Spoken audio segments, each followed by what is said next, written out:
नमस्कार मित्रांनो, स्वागत आहे तुमचं आताच्या ब्रेकिंग न्यूजमध्ये। मित्रांनो, मुंबई पुणे महामार्गावरती त्यानंतर समृद्धी महामार्ग आणि अटल सेतूवरती सर्व इलेक्ट्रिक वाहनांना आजपासून टोल माफी मिळालेली आहे।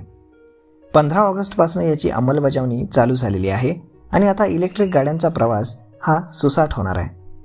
मुख्यमंत्री देवेंद्र फडणवीस यांच्या उपस्थितीमध्ये अटल सेतू इथे शुभारंभ होणार असून इलेक्ट्रिक गाड्यांच्या मालकांना राज्य सरकारकडून स्वातंत्र्य दिनी ही भेट ठरणार आहे।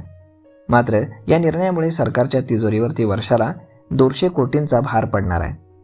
पर्यावरणाचं संवर्धन करण्यासाठी आणि पेट्रोल डिझेलच्या वाहनांची संख्या कमी करण्यासाठी राज्य सरकारने नुकतंच राज्यामध्ये नव्यानं नोंदणी होणाऱ्या वाहनांपैकी जास्तीत जास्त वाहनं ही इलेक्ट्रिक वाहनं असावीत यासाठी ईव्ही धोरण आणलेलं आहे। त्यानुसार ईव्ही धोरण मंजूर करताना मुख्यमंत्री देवेंद्र फडणवीस यांनी 30 लाखांपर्यंतच्या आणि त्यापेक्षा अधिक जास्त किमतीच्या इलेक्ट्रिक गाड्यांवरती 6% कर माफ केलेला आहे।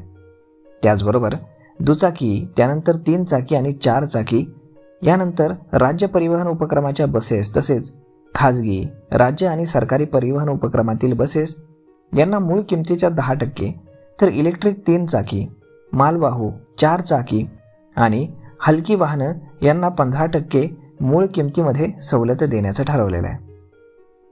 इलेक्ट्रिक गाड्यांना टोल माफी देण्याच्या प्रस्तावामुळे सरकारच्या तिजोरीवरती वर्षाला 200 कोटींचा भार पडणार आहे।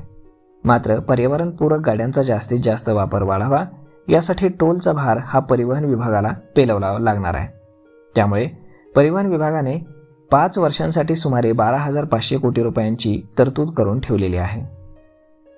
तर मग मित्रांनो, अशा पद्धतीने जर तुमच्याकडे इलेक्ट्रिक कार असेल तर तुम्हाला आजपासून या सांगितलेल्या जे टोल नाके आहेत तर त्यावरती तुम्हाला इलेक्ट्रिक गाड्यांना टोल माफी मिळणार आहे। यावरती आपलं मत काय हे तुम्ही आम्हाला कमेंट करून नक्कीच सांगा। आणि जर हा व्हिडिओ तुम्हाला आवडला असेल तर आपल्या जवळच्या मित्रमंडळींसोबत देखील हा व्हिडिओ तुम्ही शेअर करायला विसरू नका।